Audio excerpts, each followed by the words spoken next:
सादर प्रणाम। मैं हूं हिमांशु द्विवेदी और स्वागत है आपका हमारी खास पेशकश चर्चा में। चर्चा के तहत आज हम दो विषयों पर बात करने वाले हैं। दोनों ही विषय खासे महत्वपूर्ण हैं। एक विषय देश के सबसे पुराने राजनीतिक दल अर्थात भारतीय राष्ट्रीय कांग्रेस से जुड़ा हुआ है। वहीं दूसरा विषय जो है वह देश भर में सुर्खियों में आए ट्विन टावर के ढहने को लेकर जुड़ा हुआ है। जहां तक भारतीय राष्ट्रीय कांग्रेस के संदर्भ में विषय है तो दो विषय इस समय पर कांग्रेस से जुड़े हुए चर्चाओं में। एक तरफ भारत जोड़ो यात्रा है जो राहुल गांधी के नेतृत्व में 7 सितंबर से शुरू होने जा रही है, पर इसके बीच में बहुप्रतीक्षित कांग्रेस पार्टी के राष्ट्रीय अध्यक्ष का चुनाव आखिरकार कार्यक्रम के रूप में सामने आ चुका है। राष्ट्रीय अध्यक्ष के तौर पर कांग्रेस को एक लंबे अरसे से इंतजार है। राहुल गांधी ने 2019 के आम चुनाव में इस्तीफे के बाद अपनी जिम्मेदारी से मुंह मोड़ लिया। कांग्रेस पार्टी ने वैकल्पिक व्यवस्था होने तक सोनिया गांधी से आग्रह किया। सोनिया गांधी अंतरिम अध्यक्ष के तौर पर काम कर रही हैं और उनके काम के दौरान तमाम नेता पार्टी छोड़कर जा रहे हैं। बार बार यह सवाल उठता रहा है कि आखिर कांग्रेस इस असमंजस की स्थिति में क्यों है। उत्तर यही आता है कि एक पूर्णकालिक अध्यक्ष न होने के कारण यह स्थिति बनी हुई है। वहीं दूसरी तरफ दलील यह भी दी जाती है कि अध्यक्ष का चुनाव महज औपचारिकता है। राहुल गांधी को एक बार फिर कमान संभालनी है, वो कमान संभाल लेंगे, काम फिर शुरू हो जाएगा। तो आज हम इसी पर बात करेंगे। पहले चरण के अंतर्गत समझने की कोशिश करेंगे कि कांग्रेस का बहुप्रतीक्षित चुनाव कार्यक्रम इस तरीके से सामने क्यों आया है। जब कांग्रेस अपनी जड़ों की ओर वापस लौटने की कोशिश कर रही है उसी समय राष्ट्रीय अध्यक्ष का चुनाव। क्या कांग्रेस वाकई अभी भी भ्रम की स्थिति में ही रहना चाहती है? ये सवाल उठता है। इस सवाल को उत्तर रहने के लिए हमारे साथ 3 खास मेहमान जुड़ रहे हैं। उनसे बातचीत के सिलसिले को शुरू करें उससे पहले लेकिन समय है आज के विचार सूत्र का। हमारा आज का विचार सूत्र श्यामा प्रसाद मुखर्जी का दिया हुआ है जो जनसंघ के संस्थापक थे। उन्होंने कहा था कि सभी नेताओं को पहले कार्यकर्ता होना चाहिए। जो कार्यकर्ता नहीं बन सकता वह नेता भी नहीं हो सकता। श्यामा प्रसाद मुखर्जी की सियासत कांग्रेस विरोध की रही, पर जो बात उन्होंने कही वो बात केवल और केवल कांग्रेस के संदर्भ में नहीं बल्कि सारे राजनीतिक दलों के संदर्भ में है। क्या कांग्रेस श्यामा प्रसाद मुखर्जी के कहे हुए को समझने की कोशिश कर रही है? ये हम जहन में रखते हैं और अपनी चर्चा को आगे बढ़ाते हैं, जिसका हिस्सा बनने के लिए 3 खास मेहमान हमारे साथ जुड़ रहे हैं। हमारे साथ में डॉक्टर राजू वाघमारे जी हैं, कांग्रेस पार्टी के राष्ट्रीय प्रवक्ता हैं, वो हमारे साथ चर्चा के लिए मौजूद हैं। हमारे साथ रजनीश अग्रवाल जी हैं, भारतीय जनता पार्टी का प्रखर चेहरा है, मध्य प्रदेश इकाई के प्रदेश मंत्री हैं और साथ ही देश के वरिष्ठ पत्रकार प्रेम कुमार जी भी इस चर्चा के लिए खासतौर पर हमारे साथ है। आप तीनों का स्वागत है। चर्चा की शुरुआत डॉक्टर राजू वाघमारे से करते हैं और उनसे समझने की कोशिश करते हैं। बहुप्रतीक्षित चुनाव कार्यक्रम घोषित हुआ, 22 सितंबर से नामांकन की प्रक्रिया शुरू होगी, 17 अगस्त को आवश्यकता पड़ने पर मतदान होगा, 19 अक्टूबर को परिणाम आएगा। आपसे जानना ये चाहता हूं राजू वाघमारे साहब, एक तरफ राहुल गांधी के नेतृत्व में 3,500 किलोमीटर लंबी पद यात्रा 7 सितंबर से शुरू हो रही है और उसके बीच में ये चुनाव कार्यक्रम किसके संदर्भ में गंभीरता नहीं है? यात्रा को लेकर पार्टी गंभीर नहीं है या अध्यक्ष के निर्वाचन को लेकर गंभीर नहीं है? यह सवाल जहन में आ रहा है। उत्तर मिलेगा आपसे। सबसे पहली बात यह है कि कांग्रेस अपनी हर चीजों पे गंभीर है और गंभीरता से ही हर चीजें कर रही है। सबसे पहली बात यह आती है कि पार्टी का अंतर्गत चुनाव। कांग्रेस में लोकशाही प्रक्रिया से प्रारंभिक ये पूरी तरह से निर्वाचन चुनाव की ये घोषणा की गई है और चुनाव इसी तरह से हो रहे हैं क्योंकि अभी 2024 आ रहा है। इसके पहले हमारे चुनाव होने वाले थे, लेकिन कुछ कारण उसके लिए जो लेट थोड़ा हो गया, उसी के चलते ये चुनाव की प्रक्रिया कांग्रेस पार्टी ने, ऑल इंडिया कांग्रेस कमेटी ने ये घोषित कर दी है। तो ये पूरी तरह से गंभीर प्रक्रिया है। ये प्रक्रिया, इसमें कुछ भी ऐसा नहीं है कि जिसे गंभीरता से नहीं लेना चाहिए। ये पार्टी का सर्वोच्च पद का चुनाव है, तो जाहिर सी बात है कि ये गंभीरता से ये सभी ने ले चुके हैं। वाघमारे साहब, अभी भी आपका उत्तर नहीं आया। कौन सी चीज गंभीरता से ले रहे हैं? 7 सितंबर यानी ठीक एक हफ्ते बाद राहुल गांधी के नेतृत्व में कांग्रेस पार्टी कन्याकुमारी से कश्मीर तक की भारत जोड़ो यात्रा लेकर निकल रही है जनता के बीच, और उसके बीच में राष्ट्रीय अध्यक्ष का चुनाव। क्या वाकई आपको नहीं लगता है कि आपने एक अगंभीर राजनीतिक दल होने का परिचय दिया है? आप अध्यक्ष का चुनाव पहले करा लेते, अध्यक्ष का चुनाव होने के बाद में यात्रा पे निकलते, या पहले अध्यक्ष का चुनाव नहीं हुआ तो यात्रा पूरी होने देते। इतने समय आपने इंतजार किया, 5 महीने और इंतजार सही। ये दोनों चीजें साथ साथ में, ऐसी क्या आफत आन पड़ी? ऐसी बात है कि ये देखने का नजरिया आप लोगों का जो है, उस नजरिए से आप देख रहे हैं, ये दोनों अलग अलग मामला है। भारत जोड़ो यात्रा ये पूरी तरह से अलग है। पार्टी का जो चुनाव होने वाला है वो पार्टी की प्रक्रिया चुनाव की है, उसमें भारत जोड़ो का जो संबंध है वो लगाना बिल्कुल गैर वाजबी है।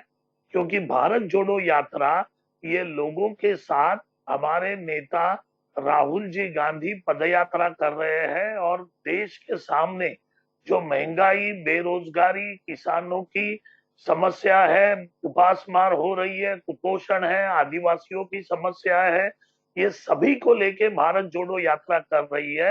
रही बात संगठन के चुनाव की, तो उसके लिए जनता की जरूरत नहीं है, वो तो संगठन के पदाधिकारी उसका वोटिंग करते हैं और वो पार्टी के घटना के तहत होता है।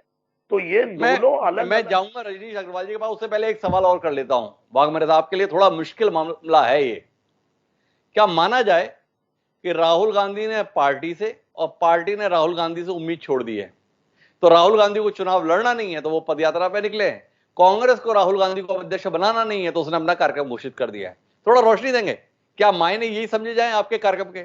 जब राहुल गांधी 150 दिन के लिए सड़क पर उतर रहे हैं तो आपको लगा ये उचित समय है, अब चुनाव करा लिया जाए? ये बात बिल्कुल गलत है, क्योंकि पार्टी का भारत जोड़ो यात्रा, ये जो यात्रा का समय और जो मुहिम नक्की की गई, उस चर्चा में राहुल गांधी भी थे, और राहुल गांधी जी के श्रेष्ठ नेतृत्व में ये यात्रा हो रही है, तो जाहिर सी बात है कि उसका इसके लिए सम्मति पत्र है। रही बात पार्टी के चुनाव की, तो वरिष्ठ नेता है राहुल जी गांधी, हमारे ऑल इंडिया CWC में राहुल जी गांधी है, गांधी परिवार है, तो जाहिर सी बात है कि उसमें भी वो है। तो इसका मतलब ये नहीं, आप जो मतलब निकालने की कोशिश कर रहे हो वो बिल्कुल और सरासर गलत बात है। संगठन का चुनाव और लोगों के साथ, जनता के साथ भारत जोड़ो यात्रा करना, ये दोनों अलग अलग बातें हैं। इस दोनों बातों का एक तरह से संबंध जोड़ना, ये बिल्कुल लोगों के दिल में गलतफहमी फैलाने जैसा है। तो कृपा करके हमारी आपसे विनती है कि इस तरीके की गलतफहमी फैलाना आप कृपा करके बंद कीजिए। ये दोनों अलग अलग मामला है, ये जनता से जुड़ा डॉक्टर हुआ है। राजू वाघमारे बता रहे हैं कि जो भी गलती है वो मेरी है, मैं दोषी हूं कि मैं इस दृष्टि से देख रहा हूं विषय को, मेरी गलती है कि मैं ऐसा सोच रहा हूं, मेरी गलती है कि मैं ऐसा सवाल कर रहा हूं। अब मैं क्या कर रहा हूं इसके संदर्भ में प्रेम कुमार जी के पास बाद में आऊंगा, पर इस देश का वर्तमान में जो सबसे बड़ा राजनीतिक दल है, एक देश का सबसे पुराना राजनीतिक दल, दूसरी तरफ देश का वर्तमान में सबसे बड़ा राजनीतिक दल, उसका नजरिया इस संदर्भ में क्या है जानने में मेरी दिलचस्पी और दर्शकों की भी है। तो रजनीश अग्रवाल जी मेरे साथ हैं। रजनीश जी, थोड़ा आप ही बताएं, कांग्रेस पार्टी के इस चुनाव कार्यक्रम के संदर्भ में देश का सबसे बड़ा राजनीतिक दल किस नजरिए के साथ है? देखिए, कांग्रेस का नजरिया संगठन के चुनाव के बारे में, इनके राष्ट्रीय अध्यक्ष के बारे में बच्चा बच्चा को पता है। जो बच्चा जी थोड़ा बहुत भी राजनीति का जानकार है वो बता सकता है कि इनका नजरिया क्या है। देश भी जी जानता है। 103 साल के लगभग हो गए इस खानदान से अध्यक्ष बनते बनते। पहली बार जी 1919 में, अगर मैं गलत नहीं हूं तो माननीय मोतीलाल नेहरू जी पहली बार कांग्रेस के अध्यक्ष बने थे। और उसके जी बाद में लगातार मोतीलाल नेहरू जी के बाद जवाहरलाल नेहरू जी, जवाहरलाल नेहरू बीच में कुछ बीच में बने होंगे। स्वतंत्रता जी के पहले जो कांग्रेस रही, स्वतंत्रता के बाद और फिर इंदिरा गांधी जी के जमाने में कांग्रेस तो बहुत अलग प्रकार की हो गई, जो गांधी जी नहीं चाहते थे। स्वतंत्रता के बाद वो कांग्रेस बन गई। लेकिन आज जो सोनिया जी, राहुल जी और प्रियंका जी की कांग्रेस है, 22 साल से ज्यादा का समय तो अकेले अध्यक्ष का कार्यकाल पूरा करने वाली श्रीमती सोनिया गांधी। तो जी लोकतंत्र ये मुंह से कहने में अच्छा लगता है, तो तमाम प्रकार की जो प्रोसीजर हैं चुनाव की वो भी पूरी होती है। चुनाव आयोग के ऊपर जो फॉर्म है, जो फॉर्मेट है, वो भी भर जाते होंगे। इनके कार्यकर्ता एक दूसरे को उस नाते लोकतंत्र पर भाषण भी दे देते होंगे। लेकिन बच्चा बच्चा इस देश का जानता है, हर दल का राजनीतिक कार्यकर्ता जानता है कि एक परिवार से चलने वाली ये पार्टी है। मात्र इतना ही नहीं, इस कांग्रेस के पास में, मैं गंभीर बात कर रहा हूं डॉक्टर साहब जी, इस कांग्रेस के पास में जो चल अचल संपत्ति सालों साल से स्वतंत्रता के बाद सरकारों में रहते हुए राज्यों में और केंद्र में बनी, उसकी पदेन अध्यक्ष राष्ट्रीय अध्यक्ष होते हैं। अगर मैं गलत नहीं हूं तो ऐसे 250 से ज्यादा ट्रस्ट के अध्यक्ष केवल पदेन राष्ट्रीय अध्यक्ष होते हैं, जिनकी अलग अलग प्रकार के प्रकाशन है, जिनकी रॉयल्टीज आती है। तमाम प्रकार के ऐसे ट्रस्ट की अचल संपत्ति। एक बड़ा मामला तो आपने पता ही हो, नेशनल हेराल्ड का मामला 5,000 करोड़ का, जिसके 37% के शेयर भी होगा, जो मामला अदालत में चल रहा है। तो ये मामला केवल पॉलिटिकल नहीं है, ये मामला आर्थिक भी है, इकोनॉमिकल भी है। तो ये तमाम प्रकार के पहलू हैं। तो ये मत करे कांग्रेस में किस खानदान से पार्टी लग जाए, उनकी मर्जी। लेकिन सच जो आपने नजरिया का मेरे से सवाल पूछा था, तो इस देश का राजनीतिक कार्यकर्ता और बच्चा बच्चा जो कांग्रेस में काम करता हो या गैर कांग्रेस राजनीतिक दल में हो, वो भली भांति जानता है। नहीं जानता क्या है, कांग्रेस पार्टी निर्वाचन की प्रक्रिया को पूरा कर रही है, खुला आमंत्रण है, जो चाहे चुनाव लड़े। जिसको आप कहते कहते नहीं अगाते हैं कि राहुल गांधी को अध्यक्ष बनना है, और राहुल गांधी तो जनता के मुद्दों को लेकर और देश को बचाने के लिए पदयात्रा पर निकल रहे हैं। कांग्रेस के संगठन चुनाव के संदर्भ में परवाह छोड़ देश की और देश की जनता की चिंता कर रहे हैं। तो इसके संदर्भ में रजनी जी क्या कहते हैं? एक व्यक्ति इस सारी मोह माया को छोड़ 3,500 किलोमीटर पैदल चलने के लिए तैयार है, और आप कह रहे हैं बच्चा बच्चा जानता है। जी जी जी बिल्कुल। आप मेरे से क्या कहवाना चाहते हैं? आप भी जानते हैं, बागमारी जी भी जानते हैं, और बाकी जो दर्शक सुन रहे हैं वो भी जानते हैं। इसको अच्छी अच्छी परिभाषाओं में हम ढाल सकते हैं। भैया वो चुनाव आयोग का फार्मूला पूरा करते हैं, एक चुनाव अधिकारी बनता है, फिर वो फॉर्म कोई भरता नहीं है, फिर निर्विरोध निर्वाचन हो जाता है। अगर कोई फॉर्म भरता भी है तो वो वापस ले लेता है। एक बार चुनाव भी हुए थे, वो भी देखे थे नरसिम्हा राव जी के जमाने। खैर, कुल मिलाकर बात ऐसी है कि जो उनका लोकतंत्र है, उस लोकतंत्र को आप किसी भी परिभाषा में डालिए। मैं उसी बात बार बार कह रहा हूं कि उस मैं रजनी जी बहुत विनम्रता से आपसे बात करना चाहूंगा। मैं दोनों ही पार्टियों के इतिहास पर दृष्टि डालता हूं, और इतिहास भी मैं आजादी के बाद वाले पे ही दृष्टि डालता हूं। तो कांग्रेस में दिखता है कि वहां पर लोकतंत्र है, वहां चुनाव हुए हैं। सोनिया गांधी को भी चुनौती मिली, नरसिम्हा राव को भी चुनौती मिली। सोनिया गांधी के खिलाफ जितेंद्र प्रसाद, जो आजकल आपके पास है, उनके पिताजी ने भी चुनाव लड़ा था, जितेंद्र प्रसाद जी ने। राजेश पायलट ने भी चुनाव लड़ने का साहस किया था। पर भारतीय जनता पार्टी का जो इतिहास है ना, 1980 में सूरज निकलेगा, अंधेरा छटेगा, कमल खिलेगा, तब से लेकर आज तक रजनीश जी थोड़ा आप रोशनी दें, थोड़ा ज्ञान दें, थोड़ा जानकारी दें कि भाजपा में कब निर्वाचन हुआ, कब चुनाव हुआ, कौन किसके खिलाफ लड़ पाया, हमें जानने में बड़ी दिलचस्पी है। कांग्रेस पार्टी ने अभी भी कार्यक्रम घोषित किया है। अब गुलाम नबी छोड़ के भाग गई अलग बात है, पर कोई लड़ना चाहे तो लड़ सकता है। उनका कार्यक्रम तो घोषित हुआ है, अतीत में लोग लड़े भी हैं। फिर भी आप सवाल कर रहे हैं, अरे औपचारिकता है, कैसे माने? भारतीय जनता पार्टी में भी कोई भी चुनाव लड़ सकता है, लेकिन एक लोकतंत्र सर्वसम्मति का होता है। सर्वसम्मति से राष्ट्रीय अध्यक्ष चुने जाते रहे। एक खानदान एक परिवार से केवल नहीं, एक खानदान एक परिवार के इर्द गिर्द ये भारतीय जनता पार्टी नहीं घूमती रही है। यहाँ प्रदेश अध्यक्ष हो, मुख्यमंत्री हो, राष्ट्रीय अध्यक्ष हो, प्रधानमंत्री हो, यहाँ अगला कौन होगा कोई बताने की हिम्मत भी नहीं कर सकता। वो बताएगा तो उसकी अटकल हो सकती है, उसकी अपनी सोच हो सकती है, लेकिन ऐसा संभव नहीं होता। लेकिन एक परिवार से चुना जाएगा, अथवा उसके द्वारा जो उसकी बात मानने वाला हो, अगर दूसरी भाषा में कहें तो राजनीतिक कठपुतली हो, जो डोर से चलाने वाला केवल मामला परिवार के पास हो, और वैसा वो काम करे, वैसा अध्यक्ष बनेगा। सीताराम तो भाजपा में अगर होता है तो वो सर्वसम्मति लोकतंत्र का परिचय होती है, और कांग्रेस में अगर हो जाता है तो वो परिवारवाद के संदर्भ में होता है। इस निष्कर्ष के साथ रजनीश अग्रवाल जी, उनका नजरिया है, स्वागत है उस नजरिए का। राजू वाघमारे जी हस्तक्षेप करने जा रहे हैं, पर राजू वाघमारे जी एक बार पूरी दौर की बातचीत हो जाए, फिर आपके पास ही आना है मुझे। प्रेम कुमार जी से पूछना चाहता हूं, प्रेम कुमार जी, इस कार्यक्रम और पदयात्रा दोनों ने एक साथ घोषणा के संदर्भ में गंभीरता को लेकर सवाल पैदा किया है। डॉक्टर राजू वाघमारे मुझसे आग्रह कर रहे हैं, देखिए आप भ्रम पैदा मत कीजिए, वातावरण खराब मत कीजिए। आप बताएं प्रेम कुमार जी, वातावरण आप, मैं या हम जैसे पत्रकार खराब कर रहे हैं, या कांग्रेस की अपनी समझ ऐसा वातावरण का निर्माण कर रही है? डॉक्टर हिमांशु जी, जब ये कार्यक्रम लिया गया था जयपुर में मंथन हुआ था, उसके बाद ही ये तय हुआ था कि एक यात्रा भी निकलेगी और एक्सपेक्टेशन ये थी कि अक्टूबर में निकलने वाली थी ये यात्रा। तब ये माना गया था कि इस दौरान पार्टी अध्यक्ष भी चुन लेगी और पार्टी अध्यक्ष के रूप में अगर राहुल गांधी ये यात्रा करेंगे तो इसका इम्पोर्टेंस भी होगा और एक अलग किस्म से पार्टी में जान आएगी, ऐसा सोचा गया था। लेकिन थोड़ा अलग हटते हुए चीजें दिखी हैं। वो ये कि थोड़ा सितंबर में ये चुनाव हो रहे हैं और जो यात्रा है वो 7 सितंबर से शुरू हो रही है, तो ये पूरी प्रक्रिया शुरू हो रही है। तो इसमें फर्क क्या है, आपके जो प्रश्न है उसका उत्तर यहाँ पर ये इस रूप में है कि राहुल गांधी जी ने इस यात्रा को पूरी तरीके से गैर राजनीतिक बना दिया है। ये कांग्रेस पार्टी की यात्रा नहीं रह गई है। ये एक बड़ी बात है। जो पहले हम सोच रहे थे और उसमें अब जो परिवर्तन हुआ वो उस हिसाब से है। तो अब ये जो गैर राजनीतिक यात्रा है तो इसमें पार्टी रहे, सहयोग करे, दूसरी पार्टियां भी सहयोग करें, गैर राजनीतिक लोग भी सहयोग करें, ये इनकी कोशिश है।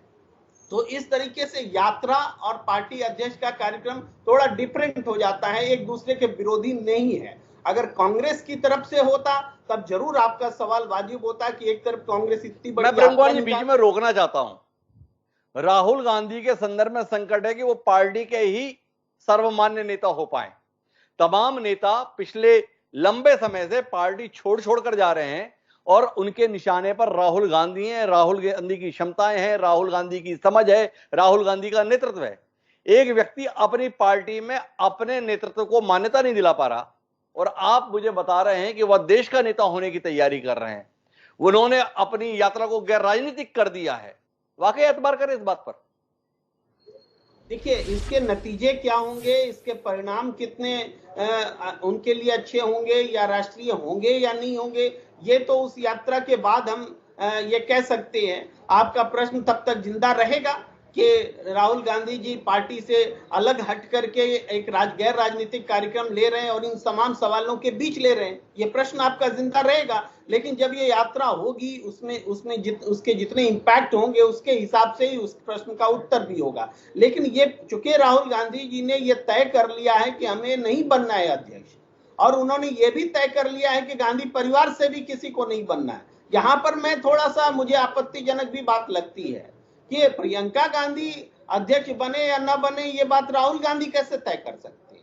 ये तो जब हम भाई बहन की तरफ से निर्णय कैसे ले सकता है? ये गैर लोकतांत्रिक मुझे लगता है। लेकिन फिर भी है, राहुल गांधी कह रहे हैं कि गांधी परिवार से कोई अध्यक्ष नहीं बनेगा, तो यानी वो प्रियंका गांधी की भी तरफ से निर्णय ले रहे हैं कि वो अध्यक्ष का चुनाव न लड़े। तो ये भी एक स्थिति है जिस पर ध्यान लोगों का कम जाता है, लेकिन जाना चाहिए। पर ये जो चुनाव है, चुनाव हो रहे हैं, ये कांग्रेस के लिए अच्छी बात है। लंबे समय से ये लंबित रहा है, कई कारणों से लंबित रहा है और पिछले 98 के बाद से लगातार इस पद पर, चूंकि गांधी परिवार से लोग रहे हैं अध्यक्ष पद पर, इसलिए एक परिवर्तन, एक बेचैनी, और इस दौरान कांग्रेस ने जो बुरा दौर देखा है, इस हिसाब से भी इसमें एक परिवर्तन लोग उम्मीद कर रहे हैं। हालांकि इसी दौरान देखिए 98 में जब सोनिया गांधी अध्यक्ष पद पर आई के सीताराम केसरी जी की जगह पर, उसके बाद भारतीय जनता पार्टी का जो उद्भव है शुरू हुआ था और लगातार लेकिन उसमें से सोनिया गांधी ने कांग्रेस को 10 साल जो है चुरा कर निकाल लिए जनता के समर्थन से। यूपीए के 2 कार्यकाल आए तो वो उपलब्धि भी है। लेकिन उसके बाद अभी जो दौर चल रहा है ये एक निराशा का दौर है। इसमें पार्टी को देखना है कि फिर से क्या लोकतांत्रिक तरीके से गैर गांधी अगर अध्यक्ष होते हैं तो पार्टी आगे बढ़ती है कि नहीं बढ़ती है। प्रेम कुमार जी ने तो, राजू वाघमारे जी, आपके लिए और संकट पैदा कर दिए। हम तो केवल चुनाव की गंभीरता को लेकर बात कर रहे थे, उन्होंने तो गांधी परिवार के अध्यक्ष पद से विदाई का ऐलान इस कार्यक्रम में कर दिया। डॉक्टर राजू वाघमारे जी, प्रेम कुमार जी बता रहे राहुल गांधी तो कह चुके हमें अध्यक्ष नहीं होना है और उन्हें नहीं होना, उनके परिवार से भी किसी को नहीं होना है। तो प्रेम कुमार जी के विचार से आप सहमत है या प्रेम कुमार जी भी कोई षड्यंत्र कर रहे हैं, कोई वातावरण खराब कर रहे हैं, कोई मानसिकता को दूसरा भ्रमित कर रहे हैं? क्या कहते हैं डॉक्टर राजू वाघमारे? देखिए हिमांशु जी, राहुल जी गांधी ने जो बात कही है कि मुझे अध्यक्ष बनना नहीं है, ये उनकी अपनी बात है। लेकिन तमाम कांग्रेस जन जो आज इस पार्टी में है, हमारे जैसे अनगिनत कार्यकर्ता है सभी के दिल में, दिमाग में, जहन में एक ही बात है कि बहुत से बहुजन लोगों के लिए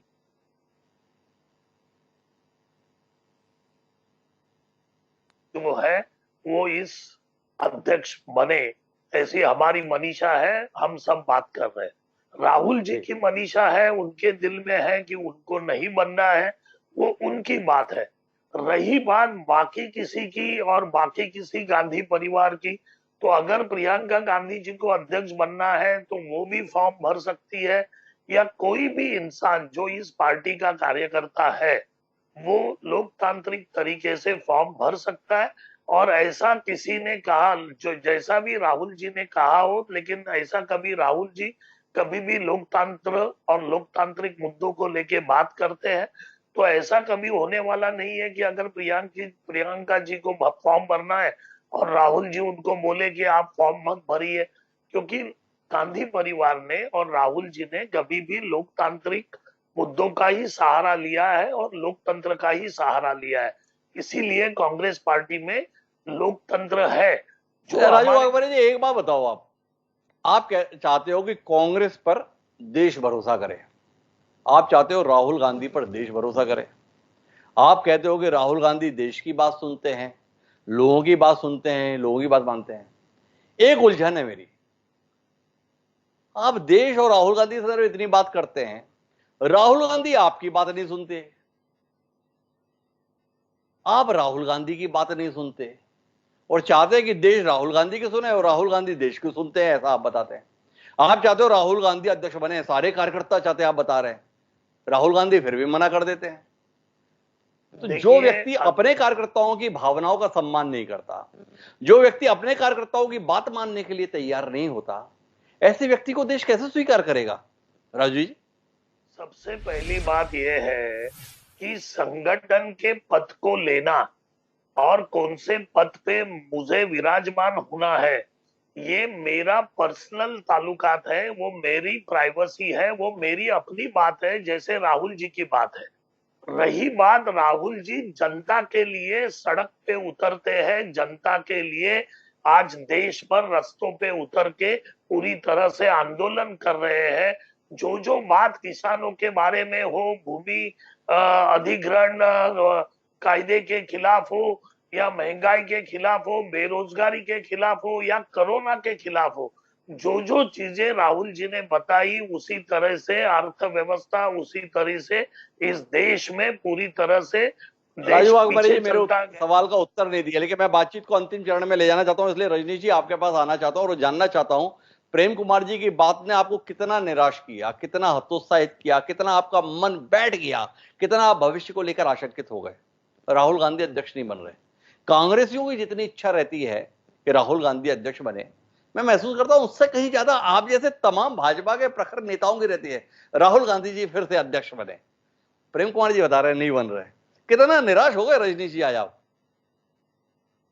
कुमार जी की कोई बात का कोई महत्व नहीं है। मुझे कांग्रेस नेताओं के, कांग्रेस पार्टी के जो चलाने वाले हैं और तमाम वरिष्ठ नेता हैं, उनकी बातों का महत्व है।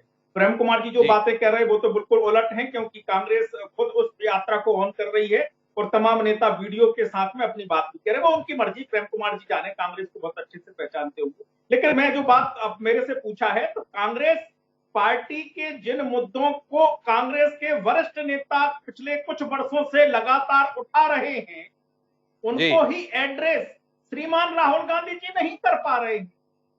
तो जो पार्टी को ठीक ढंग से नहीं चला पा रहे हैं, जो पीए और उनके गार्ड के इशारे पर चीजें चल रही हो, जैसा गुलाम नबी आजाद जी ने कहा, वो भाजपा में ना आए हैं, ना आने वाले हैं, ना भाजपा के नेता हैं। और दूसरे दीगर नेता जो कांग्रेस के भीतर ही है, जो कह रहे हैं हम किराएदार नहीं हिस्सेदार हैं, जो कह रहे हैं आनंद शर्मा जी जो अभी लंबे समय तक राज्यसभा में उपनेता रहे, वो गंभीर सवाल खड़ा करते हैं कि एक बार नहीं कई बार हमने एक तमाम बातें कांग्रेस के फोरम पर रखी है, लेकिन कोई गौर नहीं हुआ, वो कांग्रेस में ही है। और ऐसे में लंबी फेहरिस्त गिना सकता हूं। तो मैं प्रेम कुमार जी की बातों का कोई महत्व ना रखते हुए इन नेताओं ने जो बात उठाई, राहुल गांधी जी उसको एड्रेस, रजनीश जी का तो स्वभाव है, जो बात कांग्रेस के खिलाफ, जो बात कांग्रेस परिवार के खिलाफ कही जाती है, उसे बहुत गंभीरता के साथ और ध्यान देने योग्य हमेशा रजनीश जी ने महसूस किया है। प्रेम कुमार जी ने थोड़ा उलट बात कही, तो उसके संदर्भ में गंभीरता से लिए जाने की कोई आवश्यकता नहीं थी। लेकिन प्रेम कुमार जी, मैं फिर आखिरी बातचीत के लिए आपके पास आ रहा हूं और जानना चाहता हूं कि राहुल गांधी जिम्मेदारी से भागते क्यों हैं? पार्टी संकट में है, पार्टी के लाखों कार्यकर्ता कह रहे हैं कि आप नेतृत्व कीजिए। जो व्यक्ति अपनी पार्टी का नेतृत्व नहीं करना चाहता है, देश की जनता उसे देश के संदर्भ में नेतृत्व कैसे सौंप देगी? क्या आपको नहीं लगता है कि राहुल गांधी का यह फैसला उन्हें, उनकी पार्टी, दोनों के लिए ही बेहद नुकसानदेह साबित होगा? डॉक्टर हिमांशु जी, देखिए, जब कोई अपने पद से इस्तीफा देता है और हार की जिम्मेदारी लेता है, तो ये इस्तीफा देना, जिम्मेदारी ओन करना, ये जिम्मेदारी वाली बात है कि इस जिम्मेदारी से परे मैं माफी चाहूंगा प्रेम कुमार जी, उन्होंने 2019 में आम चुनाव की पराजय को लेकर इस्तीफा दिया, लेकिन इसके बावजूद भी पद छोड़ा, अधिकार नहीं छोड़ा। 2019 में इस्तीफे के बाद से आज तक की कहानी देखिए, हर फैसला राहुल गांधी के दरवाजे पर ही होता है, राहुल गांधी के दौरान ही होता है। पंजाब चुनाव अभी उदाहरण है, पहुंचे पंजाब, ऐलान कर दिए चन्नी चेहरा होंगे। किसने कहा उन्हें? एक सांसद के तौर पर अधिकार लेने का किसने दिया था उन्हें? लेकिन उन्होंने हमेशा पद ना रहते हुए भी उन अधिकारों का उपयोग किया है, उपभोग किया है। क्या आपको नहीं लगता है कि आप जिम्मेदार है नहीं पर अधिकार हैं? ये एक खतरनाक परिपाटी है, बंद होनी चाहिए। बिल्कुल बिल्कुल, आप जिस तरफ इशारा कर रहे हैं, गुलाम नबी आजाद जी ने भी वही कहा है कि वो पार्टी अध्यक्ष नहीं रह करके भी पार्टी अध्यक्ष की शक्ति का वो उपयोग करते रहे हैं राहुल गांधी। ये बहुत बड़ी आलोचना राहुल गांधी के लिए हुई है। लेकिन मैं जिस पॉइंट को कह रहा वो ये है कि जब हम हार की जिम्मेदारी लेकर के पार्टी अध्यक्ष को छोड़ रहे हैं, तो ये एक तरह से जिम्मेदारी को लेना है, जिम्मेदारी को छोड़ना नहीं है। मैं ये कहता हूं, ये तो होनी चाहिए, हर पार्टी में होना चाहिए। अगर कोई मंत्री है, उस मंत्री में, मंत्रालय में कुछ गलत हो जाए तो उनको ऑन करना चाहिए, इस्तीफा देना चाहिए। तो इस्तीफा देना जिम्मेदारी छोड़ना नहीं होता है, जिम्मेदारी को ऑन करना होता है। ये मैं बताना चाह रहा हूं जी। प्रेम कुमार जी, आपकी बात तो ठीक है, लेकिन मर्म की बात यह कि आपने जिम्मेदारी छोड़ी केवल प्रतीकात्मक रूप से, आपने अधिकार नहीं छोड़े। ये ज्यादा खतरनाक बात है, इस पर विचार होना चाहिए। कुल मिलाकर इतना तय है कि कांग्रेस पार्टी ने जिस समय पे अपना चुनाव कार्यक्रम घोषित किया है वो यात्रा के दौरान है। इसके चलते यात्रा और चुनाव कार्यक्रम दोनों की ही गंभीरता को लेकर एक बार फिर संकट पैदा हुआ है। देखना होगा कांग्रेस इस संकट का समाधान किस तरीके से करती है। क्या दोनों ही कार्यक्रमों की सफलतापूर्वक संपन्न करा के कांग्रेस एहसास कराएगी देश को कि अभी भी उसमें इस देश का संचालन करने की कुव्वत है, या कुल मिलाकर भाजपा जो लगातार बता रही है कि कांग्रेस का समय जा चुका है, उसी को साबित करेगी। जानने में दिलचस्पी रहेगी। पर बहरहाल आप तीनों मेहमानों का बहुत बहुत धन्यवाद हमारे साथ जुड़ने के लिए। समय एक छोटे से ब्रेक पर जाएंगे और ब्रेक के बाद लौटेंगे तो ट्विन टावर जो अतीत था उसके संदर्भ में बात करेंगे। नोएडा में कल ढा दिया गया, लेकिन उसका ढाना कई सवाल खड़े कर गया, उस पर बात करेंगे। तो कहीं जाएगा नहीं, हम गए और आए।